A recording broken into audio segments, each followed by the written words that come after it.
रात का अंधेरा गहरा चुका था, पूरा गांव सो चुका था, लेकिन रघु की आंखों में नींद नहीं थी। वह चारपाई पर लेटा छत की ओर घूर रहा था। ठंडी हवा चल रही थी, लेकिन उसके माथे पर पसीना था। उसकी दुकान पर कर्ज बढ़ता जा रहा था, घर के खर्च पूरे नहीं हो रहे थे, और सबसे बड़ा डर था कि कहीं उसकी इज्जत पर आंच न आ जाए। अचानक दरवाजे पर दस्तक हुई। इतनी रात को कौन आ सकता है? वह धीरे से उठा और दरवाजा खोला। सामने एक अजनबी खड़ा था, लंबा, दुबला पतला, फटे हाल कपड़ों में, लेकिन उसकी आंखों में अजीब सी चमक थी। मुझे पानी मिलेगा? अजनबी ने पूछा। रघु ने कुछ देर तक उसे देखा और फिर अंदर से लौटा भर कर दिया। अजनबी ने पानी पिया और मुस्कुराया। क्या मैं आज रात यहाँ रुक सकता हूँ? रघु पहले तो हिचकिचाया, लेकिन फिर उसे लगा कि यह गरीब आदमी है, कहाँ जाएगा इतनी रात को। उसने सिर हिलाया और कहा, अंदर आ जाओ। अगले दिन सुबह अजनबी तैयार होकर जाने लगा, लेकिन जाते जाते उसने रघु की ओर देखा और कहा, तुम परेशान लगते हो, क्या कोई बात है? रघु ने हल्की मुस्कान दी। कुछ खास नहीं, बस जिंदगी की परेशानियां हैं। अजनबी ने एक पोटली निकाली और कहा, अगर तुम चाहो तो मैं तुम्हारी सारी परेशानियां दूर कर सकता हूँ, लेकिन एक शर्त है। रघु ने हैरानी से पूछा, क्या शर्त? अजनबी ने कहा, मैं तुम्हें एक मुट्ठी सोने के सिक्के दूंगा, लेकिन बदले में तुम्हें यह वादा करना होगा कि तुम कभी किसी को यह नहीं बताओगे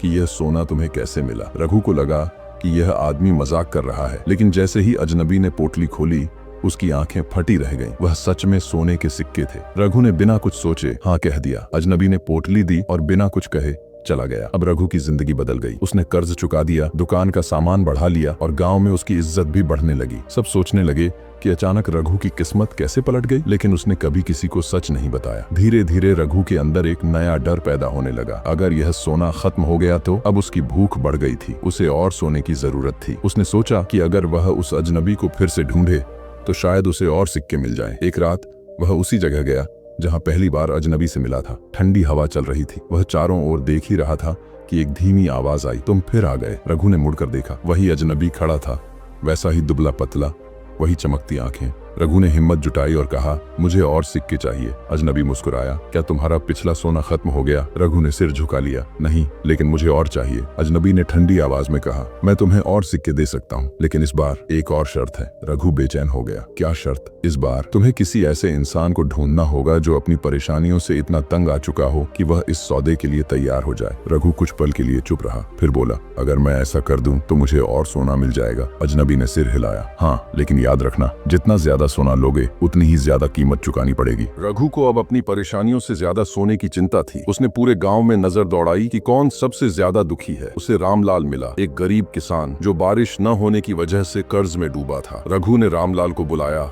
और धीरे से कहा, अगर मैं तुम्हारी सारी परेशानियां दूर कर दूं तो क्या तुम मेरे कहने पर एक काम करोगे? रामलाल ने तुरंत हाँ कर दी। अगले दिन अजनबी ने रामलाल को भी सोने की पोटली दी और बदले में वही शर्त रखी। अब रामलाल भी अमीर हो गया, लेकिन फिर वही हुआ, लालच बढ़ता गया और उसने भी किसी और को ढूंढना शुरू कर दिया। धीरे धीरे यह खेल बढ़ता गया। गाँव के कई लोग इस जाल में फंस गए। हर कोई अमीर हो रहा था, लेकिन किसी को समझ नहीं आ रहा था कि यह सोना आखिर कहाँ से आ रहा है। रघु अब और सोना लेना चाहता था। वह फिर से अजनबी से मिला और बोला, अब मुझे बताओ, ये सोना आता कहाँ से है? अजनबी मुस्कुराया, अब समय आ गया है कि तुम सच जानो। रघु ने बेचैनी से पूछा, क्या सच? अजनबी ने जवाब दिया, जिस दिन तुमने पहला सौदा किया था उस दिन से तुम्हारी आत्मा धीरे धीरे बिक रही है। रघु के शरीर में झुर्रियां पड़ने लगी, उसकी आंखें धंस गईं और उसके हाथ कांपने लगे। अजनबी ने कहा, इस दुनिया में कुछ भी मुफ्त नहीं मिलता। जब तुमने पहली बार सोना लिया तभी से तुम अपनी इंसानियत खोने लगे। अब तुम और किसी को इस सौदे में फंसाने के लायक नहीं रहे। तुम्हारा खेल खत्म हुआ। रघु को अब एहसास हुआ कि उसने क्या गलती कर दी थी। उसने लालच में आकर न सिर्फ खुद को बल्कि पूरे गाँव को इस जाल में फंसा दिया था। उसने रोते हुए कहा, अब मैं क्या कर सकता हूँ? अजनबी ने कहा, अगर तुम सच में खुद को बचाना चाहते हो तो इस सोने को त्याग दो, लेकिन याद रखना